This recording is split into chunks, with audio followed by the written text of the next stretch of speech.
സൂര്യകാലടി മന എന്ന് പറയുന്നത് ഒരു അതിപ്രാചീനമായിട്ടുള്ള ഒരു പാരമ്പര്യം തന്നെയാണ് സൂര്യകാലടി മനയ്ക്കുള്ളത്. അത് നമ്മുടെ തിരുവിതാംകൂറിൽ എത്തുന്നതിന് മുൻപ് മുതൽക്ക് തന്നെ അതിൻ്റെ ചരിത്രം ഉള്ളതാണ്. ഇവിടെ എത്തുന്നതിന് മുൻപായിട്ട് സാമൂതിരിയുടെ രാജ്യത്തിൽ ആയിരുന്നെന്നും അത് ഏതാണ്ട് ഉദ്ദേശം 600 വർഷങ്ങൾക്ക് മുൻപ് അവിടെ നിന്ന് ഇങ്ങോട്ട് തെക്കുംകൂർ രാജാവ് ക്ഷണിച്ചു കൊണ്ടുവന്നതാണെന്നും ഒക്കെയാണല്ലോ ചരിത്രം. അങ്ങനെ തെക്കുംകൂർ രാജാവിൻ്റെ രാജഗുരുവായിട്ട് ആണ് ഇവിടുത്തെ കോട്ടയത്തെ നമ്മുടെ കാലം അങ്ങനെയാണ് ഉണ്ടായിട്ടുള്ളത്. പിന്നീടത് തിരുവിതാംകൂറിൽ ലയിക്കുകയൊക്കെ ചെയ്തപ്പോഴാണ് തിരുവിതാംകൂർ രാജവംശവുമായിട്ടും ഒക്കെയുള്ള ബന്ധങ്ങളൊക്കെ തുടങ്ങുന്നത്. പല ബന്ധങ്ങളും പറഞ്ഞു കേട്ടിട്ടുണ്ട്. അവിടെ തേവാരം കഴിക്കുക, അവിടെ പായസഹോമം നടത്തുക മുതലായിട്ടുള്ള കാര്യങ്ങളൊക്കെ പണ്ട് സ്ഥിരമായിട്ട് ചെയ്തുകൊണ്ടിരുന്നതായിട്ടും ഒക്കെ രേഖകളുണ്ട്. അതുപോലെ തന്നെ അവിടെ വന്നു കഴിഞ്ഞാൽ തിരുവനന്തപുരത്ത് വന്നാൽ താമസിക്കാൻ വേണ്ടിയിട്ട് ഒരു പാലസും അതിനൊരു ചില കണക്കുകളും ഇത്ര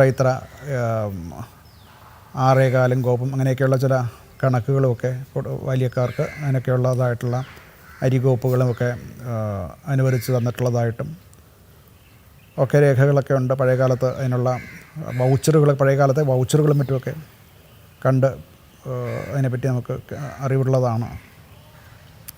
അതുകൂടാതെ ഇത് പറഞ്ഞു കേട്ടിട്ടുള്ളത് ഇപ്പോൾ ഇരിക്കുന്ന ഈ മന ഏതാണ്ട് 200 വർഷത്തിൻ്റെ പഴക്കമുള്ള ഈ മനയുടെ കെട്ടിടം അത് സ്വാതി തിരുനാൾ പണിയിപ്പിച്ചതായിട്ടുള്ളതാണെന്നാണ്.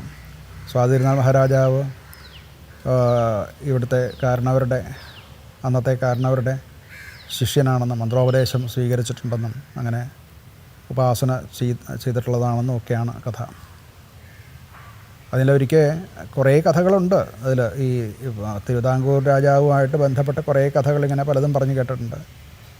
ഒരിക്കൽ അദ്ദേഹം ഇവിടെ വന്ന് അന്നത്തെ കാരണവരെ കാണാൻ വേണ്ടിയിട്ട് രാവിലെ വന്നപ്പോൾ അദ്ദേഹം കിഴക്കോട്ട് തിരിഞ്ഞിരുന്ന് ജപിക്കുകയാണെന്നും അതുകൊണ്ട് കാണാൻ ജപത്തിന് ഭംഗം വരുത്തണ്ട എന്ന് വിചാരിച്ച് അദ്ദേഹം തിരിച്ചു പോയി. വീണ്ടും വൈകുന്നേരം വന്നപ്പോൾ വീണ്ടും പടിഞ്ഞാട്ട് ഇരുന്ന് ജപിക്കുകയാണ് എന്നും അങ്ങനെ കാണാൻ സാധിക്കാതെ പോയെന്നും പ്രദക്ഷിണം വെച്ച് നമസ്കരിച്ച് എങ്ങനെയാണോ ശ്രീരാമൻ വസിഷ്ഠൻ്റെ മുൻപിൽ എന്ന് പറഞ്ഞ പോലെയാണ് ഞാൻ എന്ന് അർത്ഥം വരുന്ന ഒരു ശ്ലോകം കൽപ്പിച്ചുണ്ടാക്കിയിട്ടുണ്ടെന്നും ഒക്കെ പണ്ട് പറഞ്ഞു കേട്ടിട്ടുണ്ട്. ആ ശ്ലോകം ഇന്നിപ്പോൾ ഓർമ്മയില്ല. മുത്തശ്ശനൊക്കെ അത് ചൊല്ലി കേട്ടിട്ടുണ്ട്. എൻ്റെയൊക്കെ ചെറുപ്പകാലത്താണ് അദ്ദേഹം അത് ചൊല്ലി ഇങ്ങനെ പറഞ്ഞ് കേട്ടിട്ടുള്ളത്. അങ്ങനെ തുടങ്ങിയിട്ട് വേറെ പല കഥകളുമുണ്ട്. ഈ കെട്ടിടം പണിയാൻ വേണ്ടിയിട്ട് കുമാരനെല്ലൂർ മഹാരാജാവ് എഴുന്നള്ളും വർഷത്തിലൊരിക്കൽ കുമാരനെല്ലൂർ തൊഴാൻ വേണ്ടിയിട്ട്. അങ്ങനെ വരുന്ന സമയത്ത് അമൃതയത്ത് നടത്തുന്നത് ഏതെങ്കിലും ഒരു ഇല്ലത്തായിരിക്കണം, അങ്ങനെയാണ്.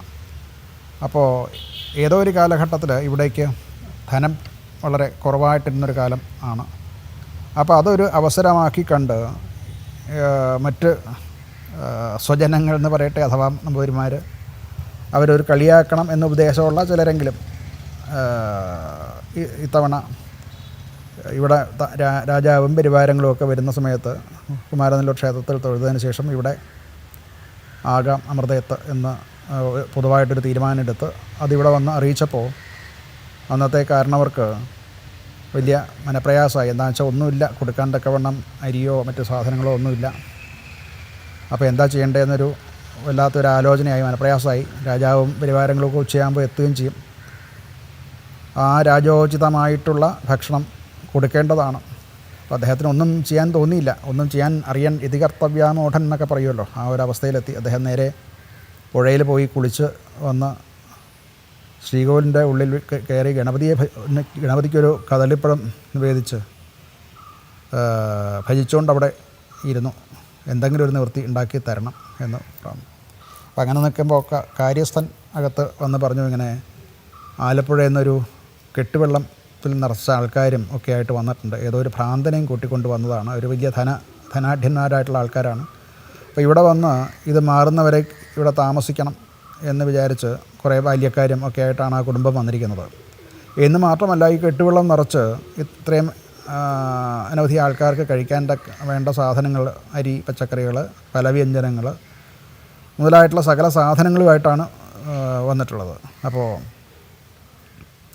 ഇത് കേട്ടപ്പോൾ ഈ പട്ടേരി പറഞ്ഞു, ഇങ്ങനെ ആ ഭ്രാന്തനെ മുൻവശത്ത് നിർത്തിക്കോളൂ, ഞാൻ പുറത്തേക്ക് വരാമെന്ന് പറഞ്ഞു. അദ്ദേഹം ഈ നേദിച്ച കദളിപ്പഴം എടുത്തുകൊണ്ട് പുറത്തേക്ക് വന്നു. ഭ്രാന്തൻ ഇത് കൊടുത്തു, ഇത് കഴിച്ചോളാൻ പറഞ്ഞ് കൊടുത്തു. അയാളത് കഴിച്ചപ്പോൾ തന്നെ അയാളുടെ മാനസിക നിലയ്ക്കൊക്കെ വളരെ വ്യത്യാസം വന്നു.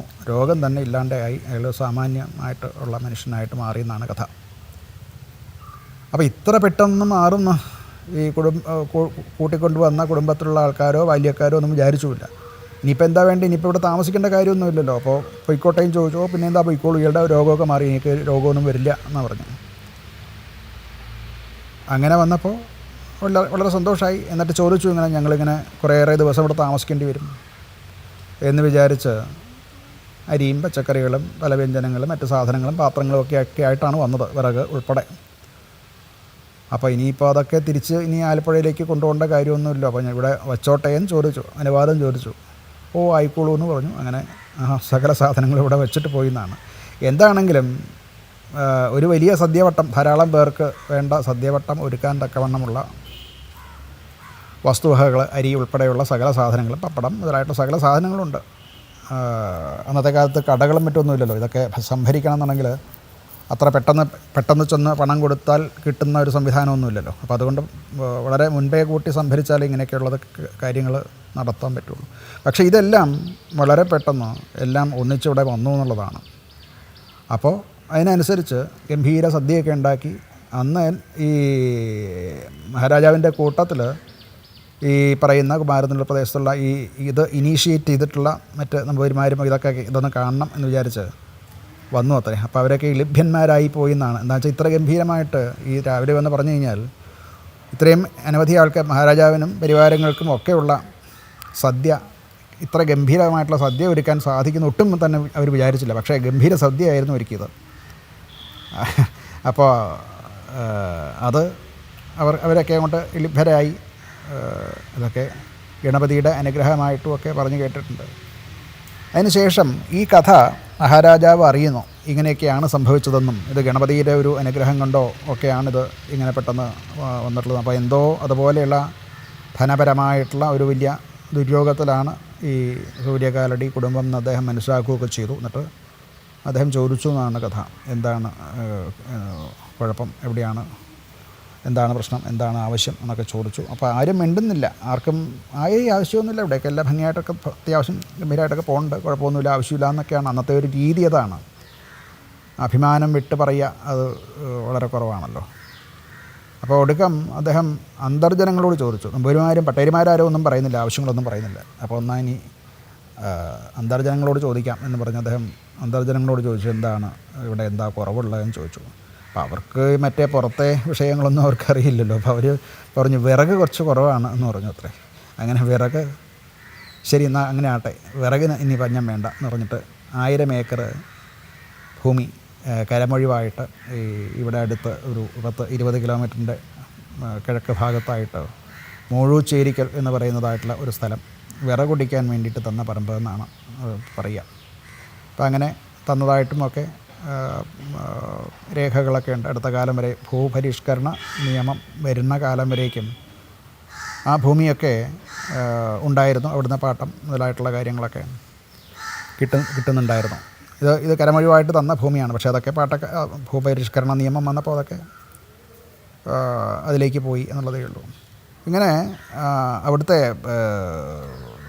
പത്മനാഭസ്വാമിയുടെ ദാസന്മാരായിട്ടുള്ള രാജകുടുംബത്തിൽ നിന്നും അനവധി തരത്തിലുള്ള ഒരു അനുഗ്രഹം നമുക്ക് അഥവാ അവൻ്റെ ഒരു പരിരക്ഷണം നമുക്ക് എല്ലാ കാലത്തും കിട്ടിയിട്ടുണ്ട് എന്നുള്ളതാണ്. ബന്ധുത്വവും ഉണ്ടായിട്ടുണ്ട്. ഇപ്പോൾ അവിടുത്തെ ഇപ്പോൾ ഉള്ള സീനിയർ റാണിയുടെ ഭർത്താവ് ഇവിടുത്തെ വലിയ മുത്തശ്ശൻ്റെ കൊച്ചു മകനായിട്ട് വരും. അങ്ങനെ ബന്ധുത്വവും പറയാവുന്നതാണ്. പഴയകാലത്ത് മിക്കവാറും പൂഞ്ഞാർ മുതലായിട്ടുള്ള കിളിമാനൂർ, പൂഞ്ഞാർ, പന്തളം ഇങ്ങനെയൊക്കെയുള്ള കുടുംബങ്ങളിലൊക്കെ ബ്രാഹ്മണരാണല്ലോ വിവാഹം കഴിക്കുക. അപ്പോൾ അതിലുണ്ടായ ആളാണ് ഇപ്പോഴത്തെ സീനിയർ റാണിയുടെ ഭർത്താവ്. അങ്ങനെയൊക്കെയുള്ള ബന്ധുത്വവും പറയാവുന്നതാണ്.